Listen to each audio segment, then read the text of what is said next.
আমিও জানতে চাই আসলে আমার ভাইয়ের সাথে কি করা হয়েছিল। আমার মাকে আপনারা দেখেছেন যে আয়নাঘরে উনি প্রত্যেকটা দেয়াল ধরে ধরে দেখছিল, যদি তার সন্তানকে সেই আয়নাঘরে ছোট কক্ষে রাখা হয়, তার শেষ দিনটা কোন দিন ছিল আমরা সেটাও জানি না। আমার খুব জানতে ইচ্ছা করে কোন নদীর কোনখানে আসলে তাদেরকে ফেলে দেওয়া হয়েছিল। তখন আমার ভাই কি জানতো কিনা যে ঠিক যেই সেলগুলাতে তাদেরকে রাখা হয়েছিল তার পাশেই র্যাবের যে ওয়েটিং রুমে তার মা, তার বোন, তার সন্তান, তার স্ত্রী, সব পরিবারের সবাই অপেক্ষা করছিল। একটা গুলি করলে একটাই মরে, একটাই যায়, বাকিটি যায় না। এই বাকিটি হচ্ছে আমরা, বাকিটি আমার সামনে যে ভাই বোনরা বসে আছে, বাকিটি যারা রাস্তায় জুলাই আন্দোলনে ছিল, সবাই আমরা। জুলাই মানে আমরা মনে করি না যে জুলাই আসলে একটা আন্দোলন ছিল, শুধুমাত্র একটা সংখ্যা, জুলাই থেকে 36 পর্যন্ত, এটা একটা সংখ্যা না। কিন্তু জুলাই মানে এই যে হাজারো মা যাদের অশ্রু, এই যে হাজারো ভাই যারা যারা প্রাণ তাদের তাজা রক্ত ঢেলে দিয়েছে বুকের। জুলাই মানে সেই বাবা যে তার সন্তানকে একটা সুন্দর ভবিষ্যতের জন্য গড়ে তুলেছিল, কিন্তু তার নিথর দেহ নিয়ে ফিরে এসছে। জুলাই মানে সেই ভাইটা, যেই ভাইটা নিজের ভবিষ্যতের কথা না ভেবে বাংলাদেশের ভবিষ্যতের কথা চিন্তা করে এগিয়ে গিয়ে তার জীবন দিয়ে দিয়েছে। ইয়ামিনের মতো যে ভাইটা, তাকে নির্বিচারে হত্যা করা হয়েছে, আনাসের মতো, প্রিয়র মতো যে সাংবাদিক, সবাই এরা জুলাই। আর আমরা যারা বিগত সময়টাতে এই একইভাবে আন্দোলনে ছিলাম, তারা একটা বিরাট অংশ আসলে এই জুলাইয়ের। কারণ হচ্ছে অনেক মাকে আমরা এখনো পর্যন্ত উত্তর দিতে পারিনি যে তাদের সন্তানদের সাথে আসলে কি করা হয়েছে। আমি সবসময় বিগত এক যুগেরও বেশি যেটা, সেই সময়টাতে যখন আমি পাশাপাশি মায়ের ডাকের কাজ করি, আমাকে অনেক শক্তভাবে এই দায়িত্বটা পালন করতে হয়েছে। কারণ আমি জানি এটা একটা পরিবারের কাহিনী ছিল না, এটা বাংলাদেশের হাজারো পরিবারের কাহিনী ছিল। এবং তারা এই জায়গাটাতে ভরসা করে, সেই জায়গাটাতে এসে একসাথে হয়, তারা সাহস নিয়ে দাঁড়ায়। জুলাই আসলে এই সাহসের জন্য আমরা পেয়েছি। আমরা মনে হয় এই সাহসিকতার গল্পগুলা সামনে আসা উচিত। যেই মায়েদেরকে আমরা সন্তানদেরকে ফেরত দিতে পারিনি এবং যাদেরকে জুলাই আমরা হারিয়েছি, যেই শহীদ যতজন, তাদের জন্য ন্যায় বিচার নিশ্চিত করার জন্য যেই বাংলাদেশ, সেই বাংলাদেশে যেন আমরা বিনির্মাণ করতে পারি, আমরা সেই লক্ষ্যে কাজ করে যাব ইনশাল্লাহ। বিগত সময়ে যখনই কোনো কথা বলতে গিয়েছি, আমাকে হাজারো বাহিনী দ্বারা ঘিরে রাখা হতো, কথা বলতে দেয়া হতো না, বা কোনো ভেন্যু হয়তো আমাদেরকে দেয়া হতো না। এখন যখন কথা বলতে পারি, এখন যখন বেঁচে আছি, এখন যখন বিচার চাইতে পারি অন্যায়ের, সেই পুরো কৃতজ্ঞতাটা আসলে জুলাইকেই দিব আমি। এবং জুলাইয়ের জন্যই আসলে আমরা এই বাংলাদেশে আছি।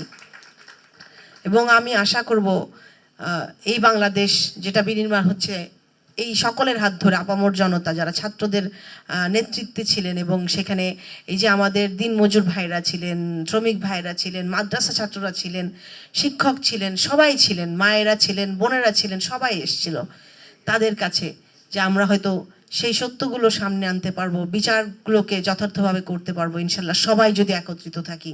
এবং এটা দল মত নির্বিশেষে, দলীয়করণের বাইরে যে আমাদেরকে একত্রিত হতে হবে ইনশাল্লাহ।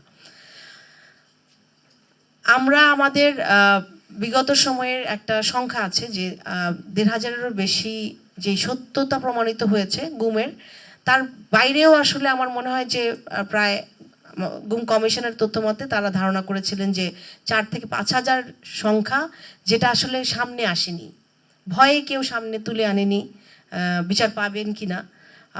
অনেকের পরিবারের কেউ নাই, অনেকে মার্জিনালাইজড ফ্যামিলির তার সামর্থ্য নাই চলে আসার সামনে।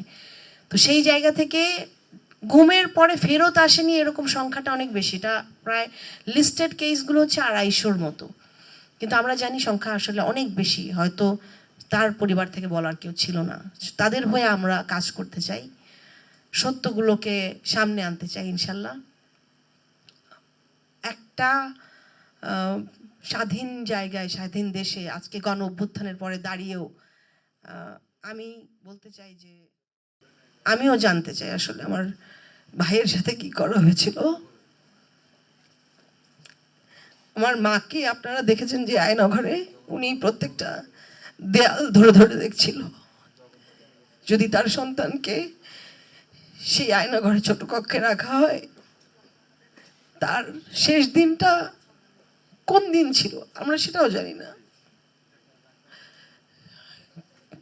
যেই টর্চারের বর্ণনাগুলো সেখানে করা হয়, যে মেটাল রড দিয়ে ঝুলি পেটানো হয়, তাদেরকে লেথাল ইনজেকশন দেওয়া হয়, তাদেরকে গুলিবিদ্ধ করে মাঝ নদীতে নিয়ে যাওয়া হয়, নিয়ে গেলে লাশ মাঝখানে কেটে বস্তা বেঁধে তাদেরকে নদীতে ফেলে দেওয়া হয়। আমার বোন হিসেবে শুধু আমার ভাই না, তার সাথে আরো যারা ছিলেন, আমার খুব জানতে ইচ্ছা করে কোন নদীর কোনখানে আসলে তাদেরকে ফেলে দেওয়া হয়েছিল। তখন আমার ভাই কি জানতো কিনা যে ঠিক যেই সেলগুলাতে তাদেরকে রাখা হয়েছিল তার পাশেই র্যাবের যে ওয়েটিং রুমে তার মা, তার বোন, তার সন্তান, তার স্ত্রী, সব পরিবারের সবাই অপেক্ষা করছিল এবং তাদেরকে আকুতি মিনতি করছিল যে আমার সন্তানটাকে ফিরিয়ে দেন, তাদের সন্ধান দেন, আমরা তাদেরকে ফেরত চাই। যখন আয়নাঘরগুলো খুব ইনভেস্টিগেশন করে বের করা হয়, দেখলাম যে ওয়েটিং রুম থেকে এটার দূরত্ব হয়তো 25 কদম হবে, যে বাউন্ডারির ভিতরে। সেখানে আমরা বছরের পর বছর অপেক্ষা করেছি। আমি জানি না আমাদের এই আওয়াজটা, আমার ভাই যখন আয়না ঘরে ছিল, ভাইয়ের সাথে আমার যত ভাইগুলো আয়না ঘরে ছিল, তাদের কানে কি পৌঁছেছিল কিনা, তারা কি বুঝতে পেরেছিল যে আমরা রাজপথ ছাড়ি নাই শুধু তাদেরকে পাওয়ার জন্য, পরিবারের কাছে ফিরিয়ে দেওয়ার জন্য।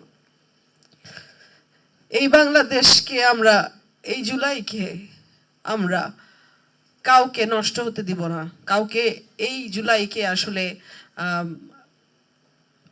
জুলাই সম্পর্কে যদি কেউ মানে অতটুকু স্পর্ধা দেখায়, সেটাকে আমরা কোনোভাবেই অ্যাকসেপ্ট করব না। এবং আমরা বাংলাদেশের সবাই একত্রিত থাকব।